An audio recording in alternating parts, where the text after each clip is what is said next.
Media के साथियों का बहुत बहुत धन्यवाद देता हूं।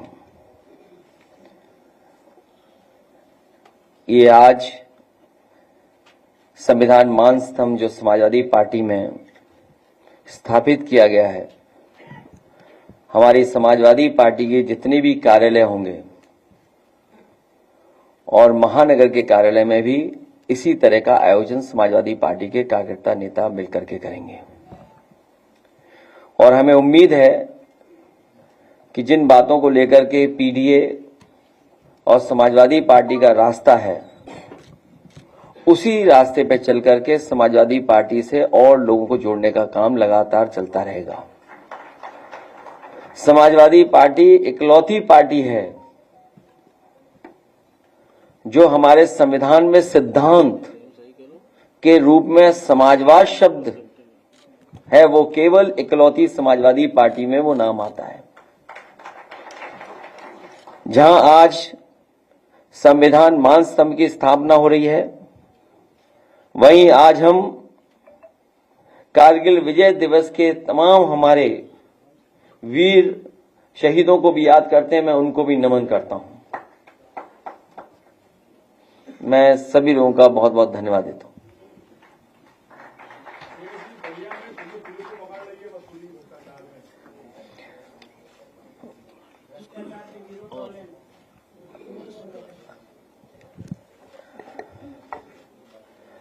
आपको याद होगा, जब कभी हम लोग विपक्ष में रहकर के और खासकर विधानसभा में सवाल उठाते थे, तो प्रदेश की सरकार ये दावा करती थी और न जाने कहां से आंकड़े लेकर के आते थे और ये कहते थे कि उनके जीरो टॉलरेंस की पॉलिसी है, खास करके करप्शन को लेकर के जीरो टॉलरेंस की बात करना। लॉ एंड ऑर्डर के सवाल पर सरकार ने तमाम बार दावा किया है, न केवल खुद कहा बल्कि संस्थाएं लगाई अपने नैरेटिव को, परसेप्शन को बदलने के लिए। और जीरो टॉलरेंस की पॉलिसी पे सरकार लगातार दावा करती रही है। और जिस तरीके से लगातार हम लोग सुन रहे हैं सरकार के विधायक क्या कह रहे हैं, बड़े पैमाने पर दलाली चल रही है। और ये जब बात कही गई थी तो आप जानते होंगे पलट करके क्या बात रखी गई थी।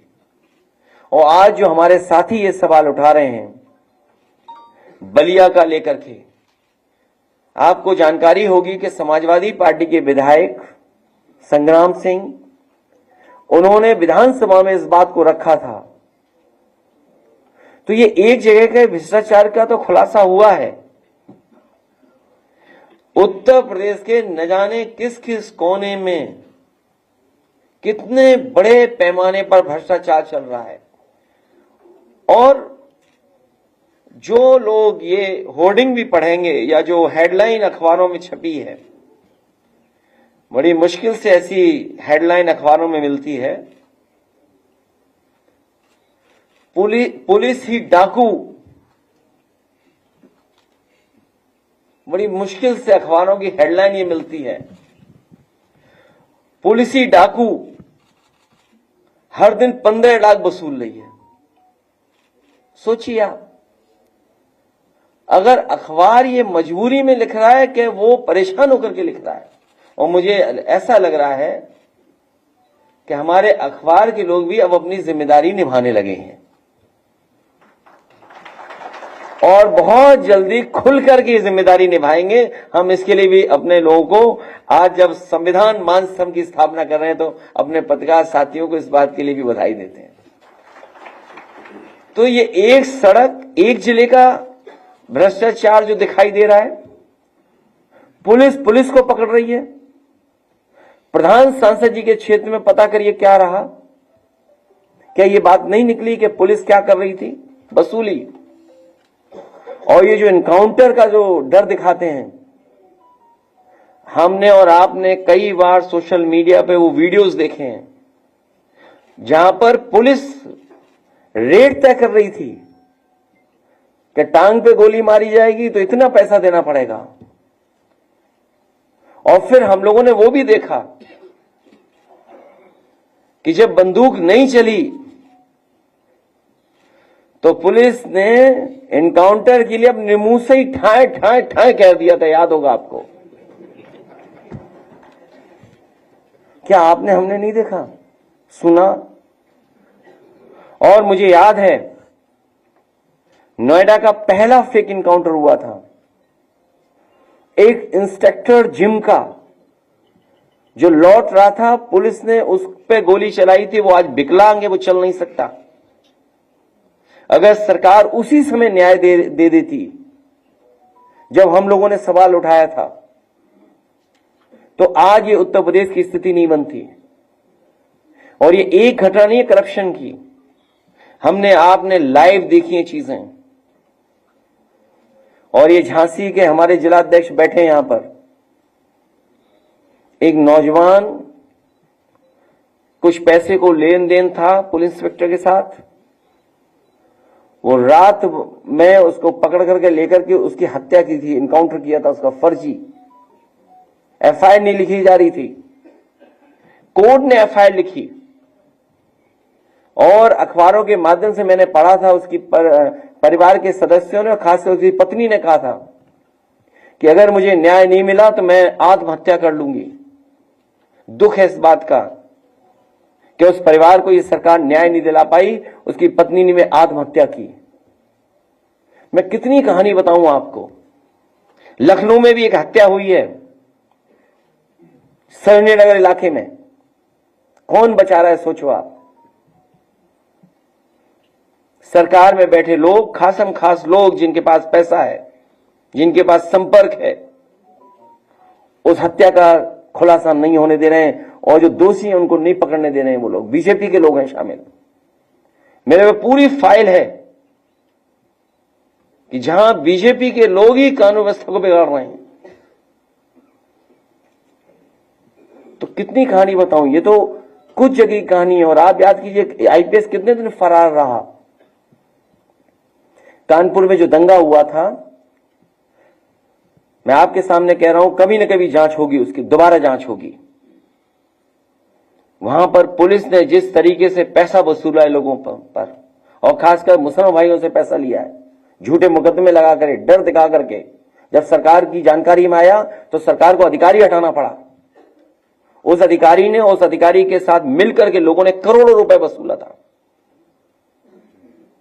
कितनी कहानियां बताएं आपको, भरी पड़ी हैं। और फाइल अभी मुझे लोग देके गए हैं, अगर फाइल का पढ़ दें तो न जाने कितना भ्रष्टाचार दिखाई देगा केवल एक विभाग का।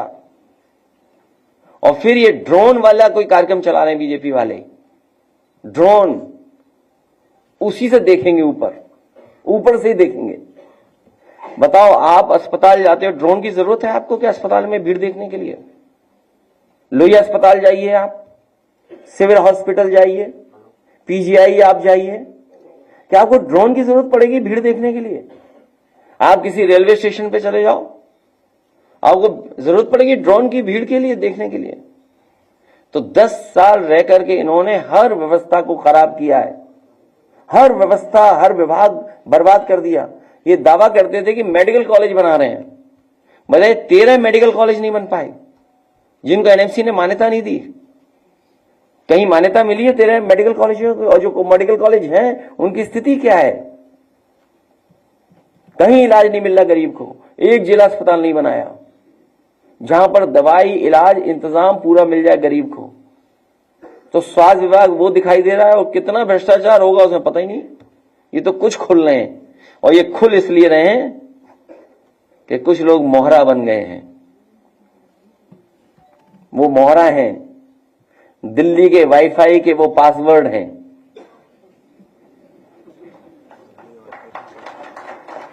ये नई तरह की टेक्नोलॉजी, तो टेक्नोलॉजी के हिसाब से बोलना पड़ रहा है। आप समझ गए हो कौन मोहरा है? सुनने में आया कि मौर्य जी मोहरा है, दिल्ली के वाईफाई के पासवर्ड हैं। अगर दिल्ली वाले किसी से मिलते हैं तो लखनऊ वाले भी मिल रहे हैं किसी से। तो बताओ सरकार चलेगी ऐसे? क्या सरकार चलेगी बताओ? और जिन्होंने बिगाड़ा है सब कुछ, क्या वो लोग ठीक करेंगे? और सबसे गंभीर सवाल मैं आपके सामने रखता हूं। मुझे याद है कि इस प्रदेश के गवर्नर थे, हमें चिट्ठी लिखते थे और अखबार में सरकार को, समाजवादियों को बदनाम करने के लिए जातिवादी का आरोप लगाते थे। बताओ, कोई है कहीं कोई जो गिनती करे कौन कहां बैठा है? बताओ, मुख्यमंत्री जी कौन है, मुख्य सचिव कौन है, प्रमुख सचिव कौन है गृह, और विभाग में कौन कौन कहां बैठा है? सोचिए आप भी तो थे, कभी कभी उठाते थे सवाल जातिवाद का। तो आप विचार करिए, गंभीर सवाल है। तो यूपी ऐसे नहीं चलेगा। यूपी की जनता को इन्होंने धोखा दिया है। यूपी की जनता का इन्होंने सब कुछ बर्बाद कर दिया। बजट की बात तो लोकसभा में होगी कि यूपी को क्या मिला। हालांकि प्रेस के सामने मैंने कहा कि अगर पूर्वांचल एक्सप्रेसवे में केवल 25 किलोमीटर ये सरकार बना देती तो दिल्ली से भागलपुर तक आप एक्सप्रेसवे पे चले जाते। जिस गांव में जितना बना करके छोड़ दिया हम लोगों ने, उस गांव से आगे 1 इंच जमीन नहीं सरकार ने ली। अगर कोई गाजीपुर का हो तो वो जानता होगा, पखनपुरा तक छूट गई थी सड़क, उसके आगे नहीं सड़क जा पाई। तो अगर वो सड़क बन जाती जो पैकेज दे रहे हैं बिहार को, और बिहार की बाढ़ कैसे रुकेगी बिना यूपी की बाढ़ को? 30-40 जिला तो हमारे बाढ़ में प्रभावित हैं।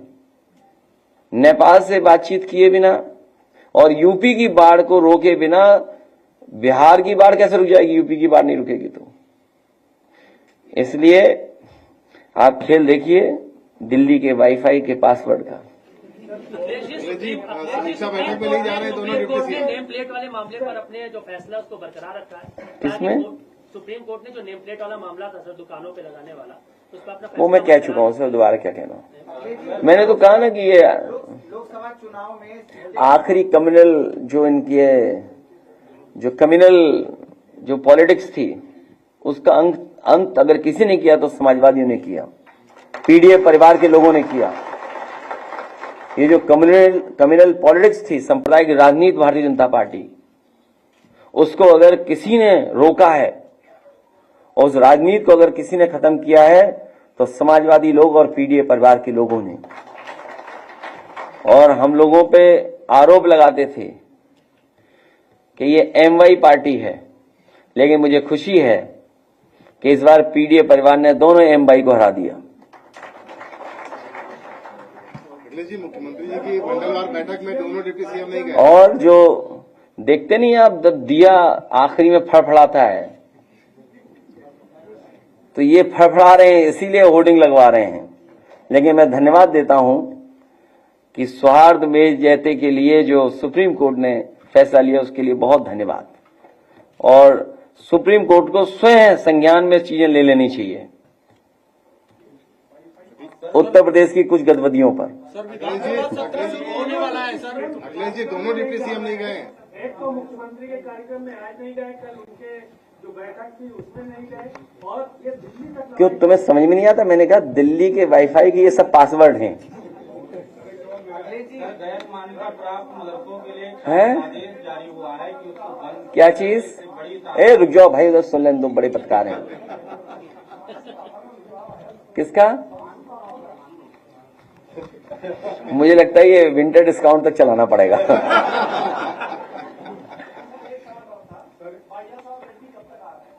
कहां? छोड़िए इन बातों, क्या रखा है। देखिए, समाजवादियों का सिद्धांत हमेशा रहा है कि जहां अन्याय होगा उसके साथ खड़े होंगे।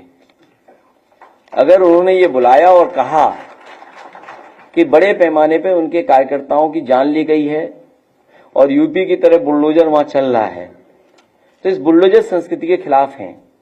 जो कोर्ट है, हमारी संस्थाएं हैं, उन पे हमें अंततः तो भरोसा करना ही पड़ेगा। तो इस तरह की जो राजनीति है बदले की, तो इसका अंत नहीं है।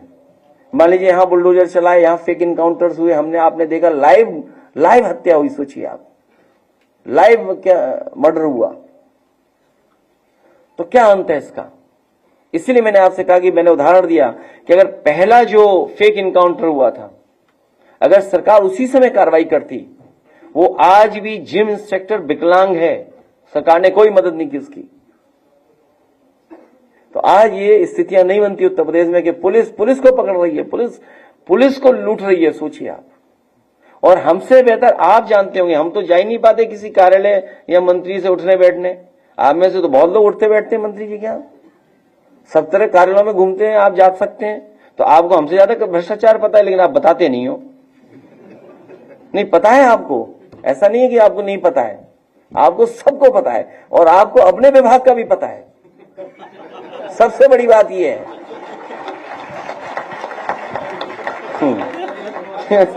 अगर ये बात गलत हो तो बताओ मुझे।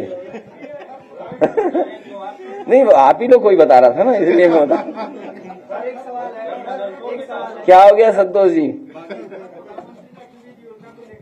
किसको? योजना को लेकर के कहा कि हमको सेना को नौजवान बना रहे, संपन्न कर रहे हैं, लेकिन जो लोगों ने घोटाला किया वही इस पर सवाल करेगा। नहीं, अग्निवीर व्यवस्था को समाजवादी पार्टी कभी स्वीकार नहीं कर सकती है। और मैंने सदन में भी कहा कि मैं खुद मिलिट्री स्कूल में पढ़ा हुआ हूं, मेरे साथ के ऑफिसर्स हैं, और जब कभी मैं नौजवानों से मिलता हूं, खासकर जो तैयारी कर रहे हैं नौजवान, उनसे मैं मिलता हूं, और आम लोगों में ये बात है कि ये अग्निवीर व्यवस्था खराब है, हमारे देश की सुरक्षा से समझौता है, और बजट की वजह से ये समझौता नहीं हो सकता। जब आप $5 ट्रिलियन इकोनॉमी की बात कर रहे हैं, 5th लार्जेस्ट इकोनॉमी की बात कर रहे हैं, 3rd लार्जेस्ट इकोनॉमी बनना चाहते हैं, तो बताओ आप पक्की नौकरी नहीं दे सकते नौजवानों को? तो ये आंकड़े किस बात के हैं? झूठे आंकड़े हैं। इसका मतलब अगर 5th लार्जेस्ट इकोनॉमी आप बन रहे हैं दुनिया के और तीसरे बन जाएंगे आप, तो आप फौज को पक्की नौकरी नहीं दे सकते फौज के अंदर।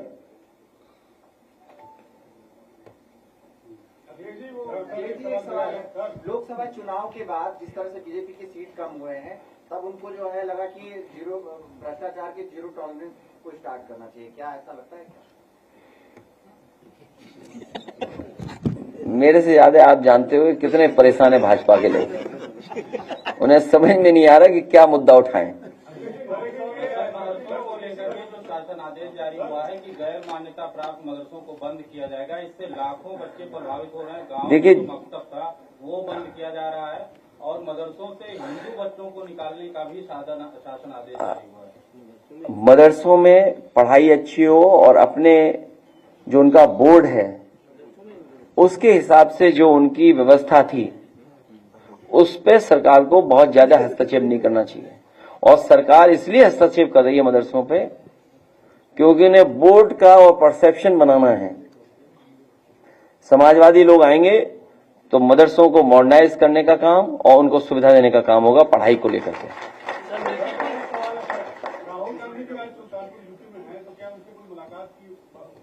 चले हम और आप दोनों लोग, मतलब कोई सवाल है बताओ, हद कर दिया आपने, इतने सीनियर जर्नलिस्ट हो आप, हम दोनों बगल में बैठते हैं, उसमें क्या पूछना? देखते नहीं हो टीवी क्या? ये ऐसे पत्रकार हैं अपनी ही न्यूज नहीं देखते ये कमाल है भाई, टीवी भी नहीं देखते तुम। सपा के जो बागी है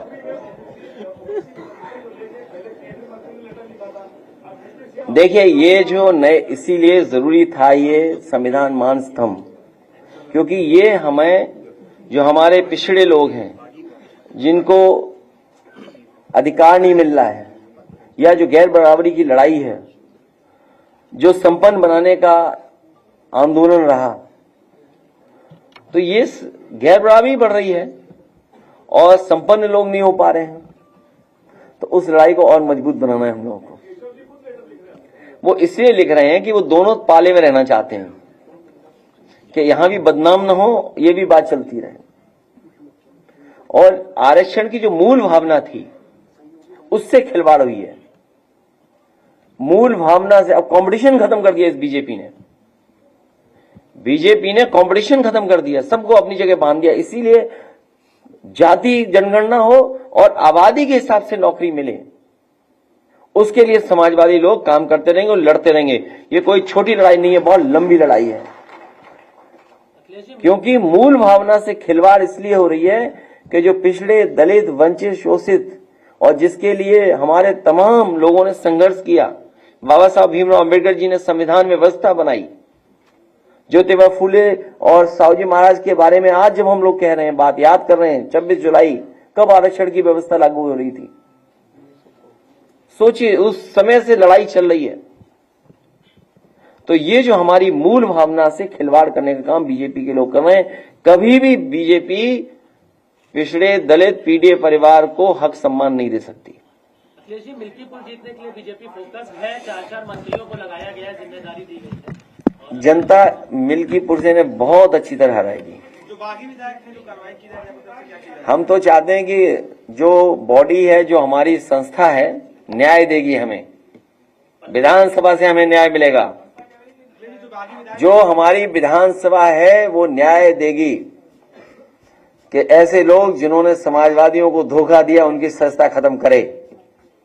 उसके लिए बाकायदा लिख करके देंगे। अब ये नहीं बताया जाएगा कानून ये नहीं, कानून ये नहीं। आपने सबने देखा बीजेपी की मदद की उन्होंने? नहीं की। बताओ, आप लोग बताइए, कैमरे पे हैं सब हमारे खिलाफ बोलते थे। हैं? नहीं, वो सब खिलाफ है, बीजेपी में चलेंगे वो सब। हैं? किसको? तो ये लोकतंत्र में बेईमानी है। ये तो कह रहे हैं संविधान की धज्जियां उड़ा रहे हैं लोग। मतलब बेईमानों को बनाएंगे उपाध्यक्ष, बताइए आप। सर, मीरापुर सीट को लेकर के आरएलडी कह रही हूँ, कभी समाजवादी पार्टी की सीट थी ही नहीं, और अब मीरापुर की सीट जो है आरएलडी जीत के जाएगी। इस पे आप क्या कहना चाहेंगे?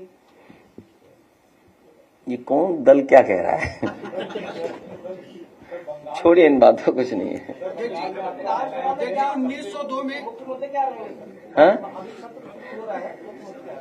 मुख्य मुद्दे वही हैं जो लोकसभा में आपको दिखाई दे रहे हैं। अध्यक्ष जी, इसलिए एक बार फिर पिछड़ों को 1902 में 50% आरक्षण मिला था। अभी कब तक पिछड़ों को उनका पूरा हिस्सा मिलेगा आजादी के बाद? मैंने अपने पत्रकार साथियों से भी कहा कि जो आरक्षण की मूल भावना थी उससे खिलवाड़ भारतीय जनता पार्टी कर रही है, और वो लगातार इस प्रयास में रहती है कि आरक्षण न देना पड़े उन्हें। और अभी सुनने में आ रहा है कि कुछ जगह जिस तरीके से पहले चुनाव में इन्होंने किया कि कौन अधिकारी कहां पोस्ट होगा, कौन कहां रहेगा, पुलिस का कर्मचारी कौन रहेगा, पुलिस का सिपाही कौन रहेगा, वो तैयारी कर रहे हैं। और ये तभी संभव हो रहा है क्योंकि उन्होंने आरक्षण के साथ खिलवाड़ की है।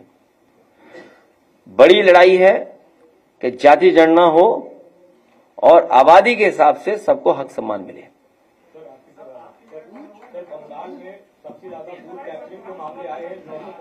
क्यों यूपी का नहीं दिखाई दिया तुम्हें? यहाँ बोर्ड नहीं डालने दिया तुम्हें? यूपी नहीं दिखाई दे रहा, दूसरा बंगाल दिखाई दे रहा है। जा रहे हो क्या बंगाल? वहां बताओ, यूपी में खुलेआम लूट हुई, और मैं तुम्हें ऑन कह रहा हूं, ऑनलाइन, मतलब यहाँ सबके सामने लाइव कह रहा हूं, अधिकारियों ने भी बहुत भेदभाव किया है। समाजवादी लोग कभी नहीं भूल सकते ऐसे अधिकारियों को। और ये जो नाम पीछे से आ रहा है फरकाबाद वाला, ये सही नाम आ रहा है पीछे से। वो बात मैं नहीं कह सकता हूं क्योंकि कल को हमें सबूत देना पड़ेगा, लेकिन आप चुपचाप इनसे पूछना कि अधिकारियों ने क्या किया।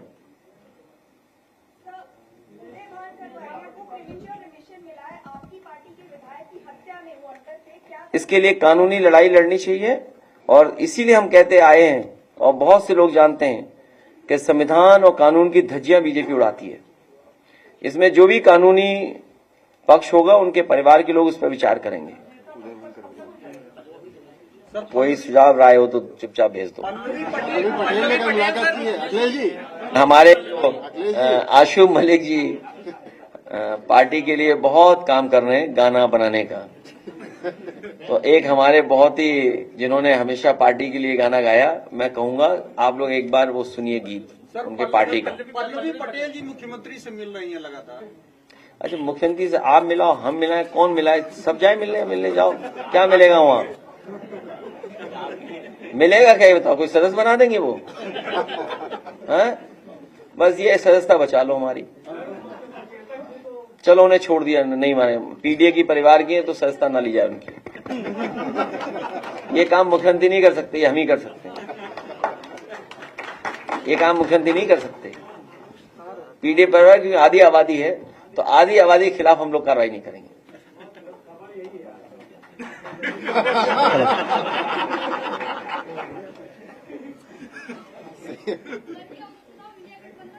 ठीक है कि नहीं? देखो हमारे पत्रकार शादी भी करें, ठीक है। वो कुछ और है, मैंने कहा ना कि मोरे एंड मोहरा, बस वही खेल है ये सब। दूसरे भी नहीं गए। कि अगर कोई नहीं गया तो बैलेंस करने के लिए कुछ चल रहा होगा कुछ। अब हमें तो पता नहीं, कुछ झगड़ा चल रहा होगा अंदर। नहीं, मुझे नहीं पता, वाकई में दूसरे भी नहीं गए मीटिंग है? आज दूसरे वाले भी डिप्टी नहीं गए मीटिंग। देखिए, दुख इस बात का है कि यूपी कितना प्रोग्रेसिव स्टेट बन जाता।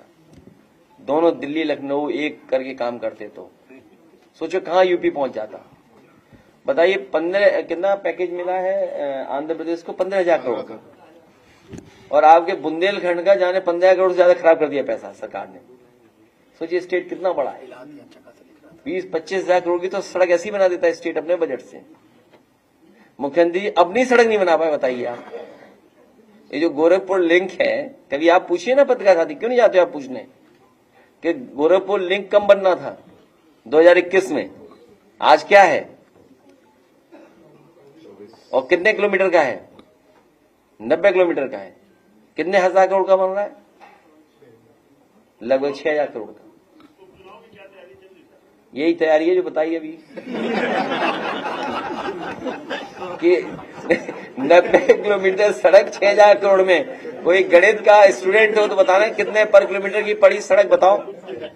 अगर मान लीजिए 90 किलोमीटर की सड़क 6,000 करोड़ में बन रही है तो पर किलोमीटर कितना हुआ है? नहीं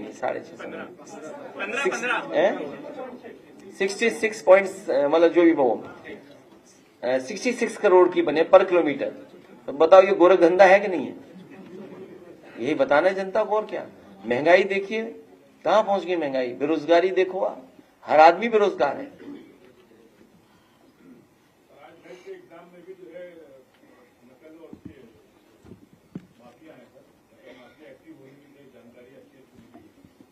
अब वो एसटीएफ जाने और पुलिस जाने। गया था जा चुका है। पता नहीं चला कहाँ चला गया, पता नहीं चल गया। हाँ सर वाला पूछ रहा है। हालांकि मुझे डिटेल जानकारी नहीं है, लेकिन जो मुझे जानकारी मिली है उसके माध्यम से कि सरकार के लोग ही बचा रहे हैं।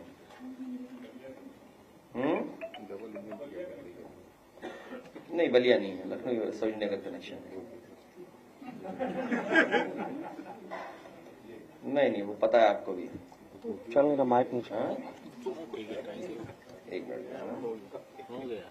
आदित्य भांडे में किसी भी अपराधी को कोई भी कार्रवाई नहीं होना, ठीक बात है। यही कनेक्शन यही कहीं होगा लखनऊ में, दूर नहीं है कनेक्शन।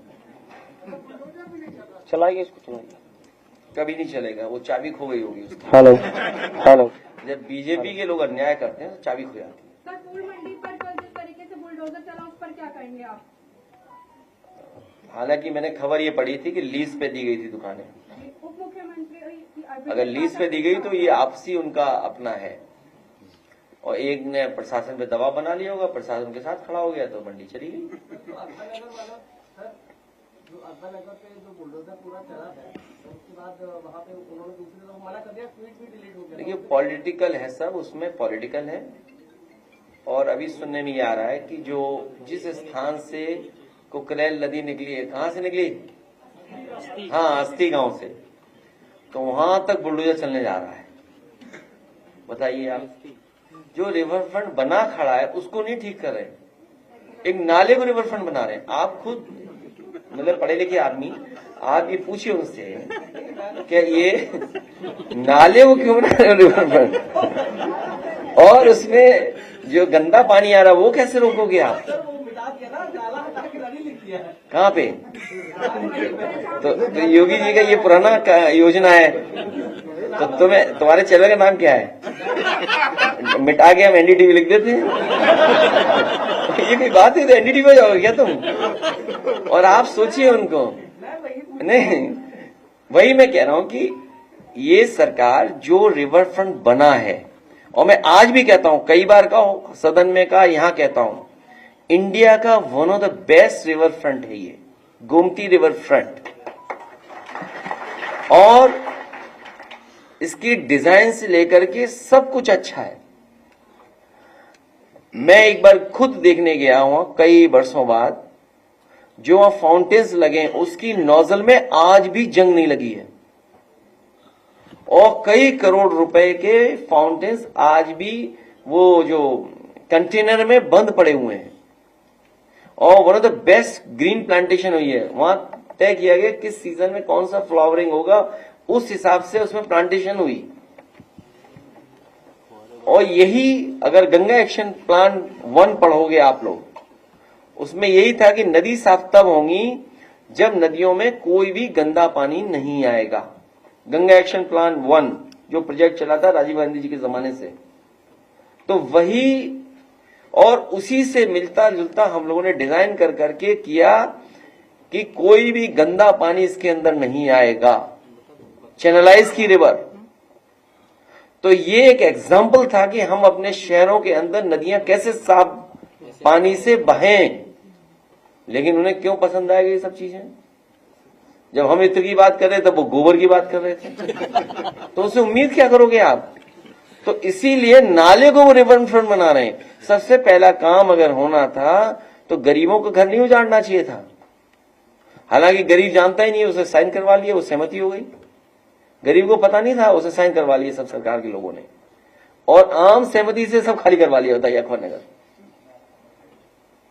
और अभी भी उसमें नाला मतलब गंदा पानी कैसे रोका जाए कोई व्यवस्था ही नहीं है। आप खुद पूछिए, अधिकारियों ने खुद ही आंख में धूल झोंक दी। जब खुद गए मुख्यमंत्री जी तो सुनने में आ रहा है कि किसी नहर का पानी लाके मिला दिया उन्होंने, तो साफ हो गई वो है। और हाँ, मुझे करेक्ट करना, मुझे एक नेक्स्ट स्टेप की बात मुझे करेक्ट करना आप लोग। मैंने अखबार में पढ़ा कि 1 किलोमीटर में 1.5 लाख पेड़ लगाए हैं। कैसे संभव है बताओ आप? झाड़ियां लगा दी होंगी हैं? नहीं, आप खुद सोचिए ना।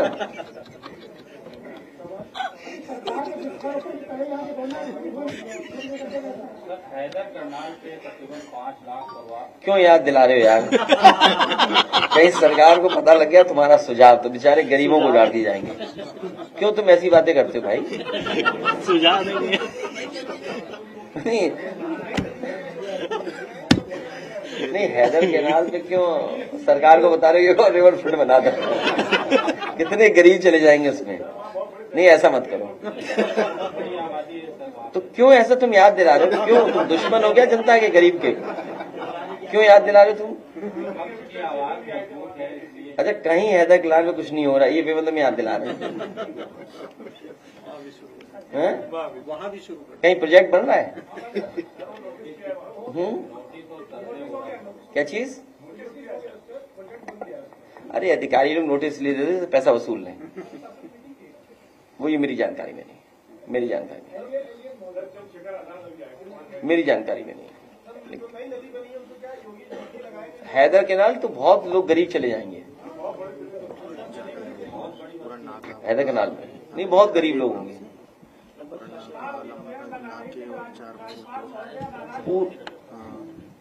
लखनऊ मत देखिए, मैंने आपसे शुरू में कहा पूरे उत्तर प्रदेश की स्वास्थ्य व्यवस्थाएं खराब हो गई। पुलिस का आप बता ही रहे हो, शिक्षा का आप जानते ही हो, तो सरकार थोड़ी चल रही है, बस हो रहा है काम, चल रहा है अपने आप। इसलिए आप पार्टी का गाना सुनिए जी। हेलो हेलो, आवाज बढ़ाइए थोड़ी। हेलो, आवाज बढ़ाइए, आवाज। हेलो, आवाज कम हो रही। हेलो,